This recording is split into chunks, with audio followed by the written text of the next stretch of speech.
asked me if I thought that fly fishing and the trips helped at all to mend that relationship because we had a common bond, and I said I felt definitely that it did, because what it did was it gave us a reason to get along once a year. See, my dad for years would drive to Stewart, Florida, or they were looking for places to live down south, and they used to pass the house on Route 84 within 5 minutes, and he wouldn't stop. And that was because, for a lot of reasons, you know, fathers and sons, they have issues that get unresolved, and neither one, because you're both headstrong, want to talk about it. So the fly fishing kind of allowed that to happen in silence without having to really talk about it, and the forgiveness happened, and the realization that, you know, you both make mistakes throughout life, and in the end of the day, it's not important. What's important is that you spend time with each other, that you love each other, and the fly fishing started that because it gave us a reason to get together once a year, then twice a year, and now it's, you know, I speak to him a few times a week about different things to deal with fly fishing and casting, and how frustrating it is, and it's a blast, and it's a whole reason for a conversation to happen.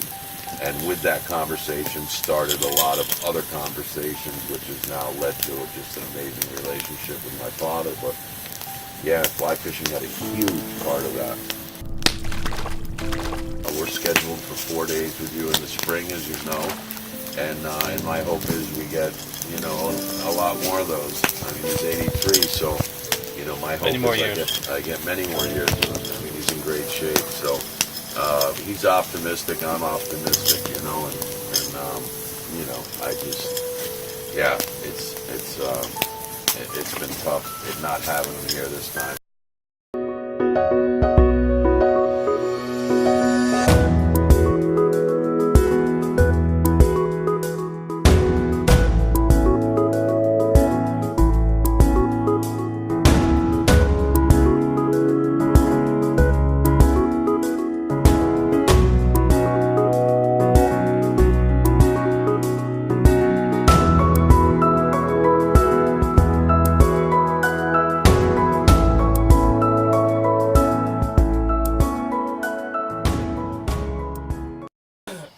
Scott, when you're up here in the fall, yeah, your dad was really sick. Yeah.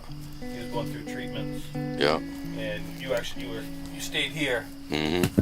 And, I did. And at that point, we didn't know if your dad was going to be fishing with us this year. Yeah. And this is the second trip, right? Yep. Since his treatment and everything, yeah, it's his second time up, so it's been awesome. But yeah, it's a scary thing, I think, for anybody, and you know, so and it's a you know, it's a big decision on Dad's part. You go through treatment, you know, you don't know the outcome, but you hope for the best, and fortunately, everything went good. So hoping for his test to be all clear, and you know, that would be the best news. But yeah, that stunk, having to come up by myself, you know, but it was important that I come. Fortunately, I had cancer that they can treat and they can cure. Not all the time. But if they don't kill you doing it. If they don't kill you doing it. Right. Yeah, because it's kind of, I label it as whack-a-mole medicine, or you just try to kill everything and hope the good stuff comes back. But anyway, and we had a couple of rough spots. Mm-hmm.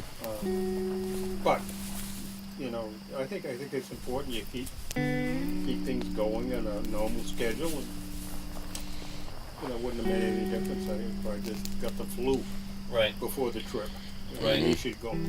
So that's the way we decided to do it. Well, it's given us, you know, a reason to start. You know, years ago was when we started fishing together. It gave us a reason to kind of relearn each other.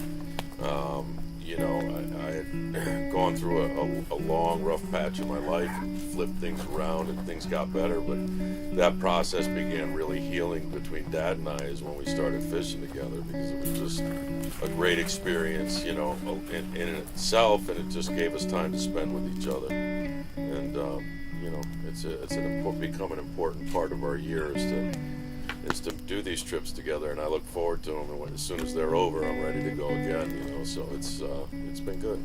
It's good. It kind of forces you to get, you know, there's long car rides, and you have to spend time together. And there's motels, and there's time on the boats, and you know, it's kind of all. So it's not all about the fish.